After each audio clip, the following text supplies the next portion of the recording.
অন্ধকার রাত, মরুভূমির নিস্তব্ধতা।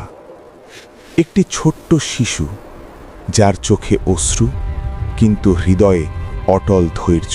কেউ জানে না এই এতিম শিশুটি একদিন বদলে দেবে পুরো পৃথিবী। কিন্তু প্রশ্ন হল, কেন এত কষ্ট তার জীবনে? কেন জন্মের আগেই হারালেন পিতা? কেন ছোট বয়সেই মায়ের স্নেহ থেকেও বঞ্চিত হলেন?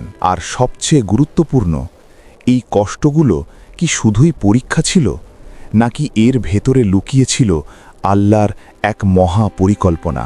আজ আমরা জানব শিশু নবী মুহাম্মদ সাল্লাল্লাহু আলাইহি ওয়াসাল্লামের কষ্টের জীবনী, এক অবিশ্বাস্য বাস্তবতা। ইসলামের ইতিহাসে মহানবী মুহাম্মদ সাল্লাল্লাহু আলাইহি ওয়াসাল্লামের জীবন শুধুই দাওয়াত ও বিজয়ের কাহিনী নয়, বরং তার শৈশব একটি বেদনাময়, পরীক্ষায় ভরা অধ্যায়। এই কষ্টগুলোই তাকে গড়ে তুলেছে একজন দয়ালু নেতা, একজন সহানুভূতিশীল মানুষ এবং সর্বশ্রেষ্ঠ রাসূল হিসেবে। আজকের এই ডকুমেন্টারিতে আমরা ফিরে যাব 1400 বছর আগের মক্কায়। দেখব কিভাবে এক শিশু অসংখ্য কষ্ট সহ্য করেও হয়ে উঠলেন মানবজাতির পথপ্রদর্শক। 570 খ্রিস্টাব্দ, মক্কার নিস্তব্ধ পরিবেশ।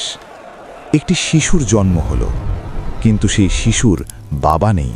হ্যাঁ, নবীজি জন্মের আগেই হারিয়েছিলেন তার পিতা আব্দুল্লাহ ইবেন আব্দুল মুত্তালিবকে। তার মা আমিনা বিনতে ওয়াহাব একাই তাকে লালন পালনের দায়িত্ব নিলেন। কিন্তু এই শিশুর জীবন সহজ ছিল না। আরবের রীতি অনুযায়ী শিশুদের শহরের বাইরে মরুভূমিতে পাঠানো হতো, শুদ্ধ ভাষা ও সুস্থ পরিবেশে বড় হওয়ার জন্য।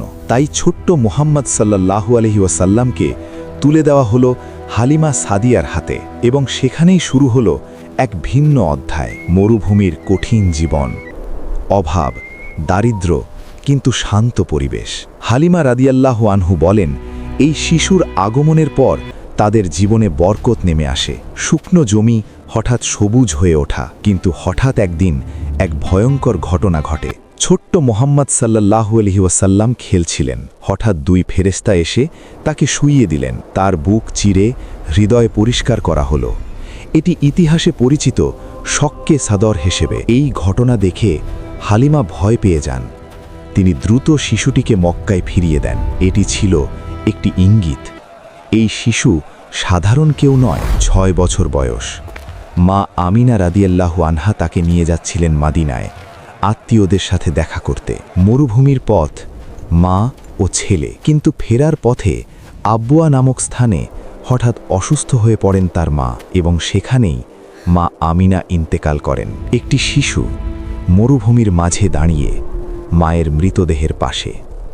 ভাবা যায়, এই মুহূর্তটি নবীজির জীবনের সবচেয়ে হৃদয় বিদারক দৃশ্যগুলোর একটি। তিনি হয়ে গেলেন সম্পূর্ণ এতিম। মক্কায় ফিরে আসার পর তার দায়িত্ব নেন দাদা আব্দুল মুত্তালিব। তিনি তাকে খুব ভালোবাসতেন। কাবার পাশে নিজের আসনে বসাতেন, যেখানে অন্য কেউ বসার সাহস করত না। কিন্তু সুখ বেশিদিন স্থায়ী হলো না।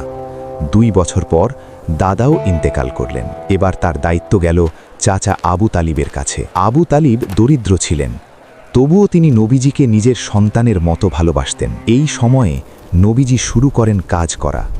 তিনি ছিলেন একজন রাখাল। ছোট্ট শিশু ভেড়া চড়াচ্ছে, একা আকাশের দিকে তাকিয়ে।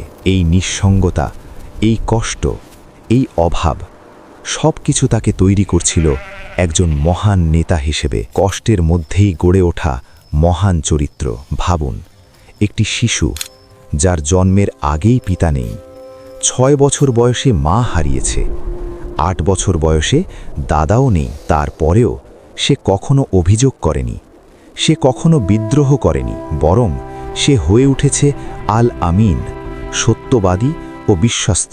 এই শৈশবের কষ্টই তাকে শিখিয়েছে দরিদ্রদের প্রতি দয়া, এতিমদের প্রতি ভালোবাসা এবং মানুষের কষ্ট বোঝার ক্ষমতা। এই কারণেই পরবর্তীতে তিনি বলেছিলেন, আমিও এতিমের দেখভালকারী, জান্নাতে এভাবে থাকব।